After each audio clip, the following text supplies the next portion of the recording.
madaxweynaha Sri Lanka ayaa sheegay inuu xilka uu ka dagayo 13 bishan Juulaay kadib dibadbaxyo hareeyay dalkaasi Sri Lanka. Gudoomiyaha baarlamaanka Sri Lanka ayaa lagu wargeliyay iscasilaadda madaxweynaha dalkaasi.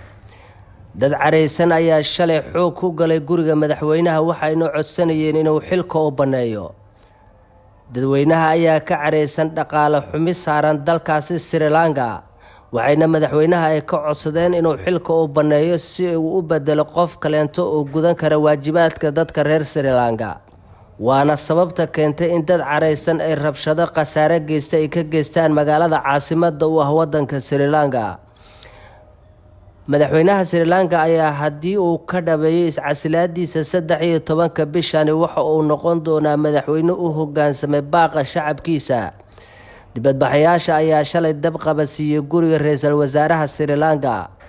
dhanka kale dowladda Mareykanka ayaa siyaasiyiinta Sri Lanka ka codsatay inay u istaagaan sidii ay wax ugu qaban lahaayeen xasaradaha iyo dhaqaale darre ee ka taagan wadanka Sri Lanka.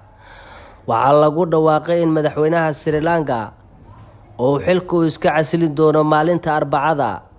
go'aankani ayaa yimid kadib markii dad mudaharaadayaal ay la wareegeen hoyga rasmiga ah ee madaxweynaha, sidoo kalena ay dab qabadsiiyeen guriga ra'iisul wasaaraha Sri Lanka. hogaamiyayaasha muslimiinta magaalada Minneapolis ee gobolka Minnesota ayaa sheegay in nin maskaxda ka xanuunsanaya uu masjidka magaalada ku yaala uu ku midiyay imaamkii masjidka. Jailani Hussein oo ah agaasimaha golaha xiriirka muslimiinta Mareykanka ee Minnesota ayaa sheegay in imaam Awil Aadan uu soo gaaray dhaawac madaxa ah iyo gacanta uuna u geeriyoon lahaa haddii uusan caawin qof kale oo xilligaasi kula sugnaa masjidka Khalid bin Walid ee ku yaala wadada Westlake Street. Jailani Hussein ayaa intaasi ku daray in imaamku uu hadda ku sugan yahay gurigiisa oo uu ka soo kabanayo dhaawacyadii soo gaaray.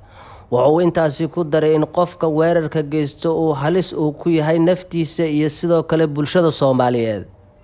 dhowr jeer oo hore ayaa lagu helay inuu weerar ka geystay sanadihii tagay. garsoorayaasha ayaa ku xukumay in ninkani uusan maxkamadda soo hor istaagi karin sababo la xiriira inuusan caafimaadkiisu taam ahayn.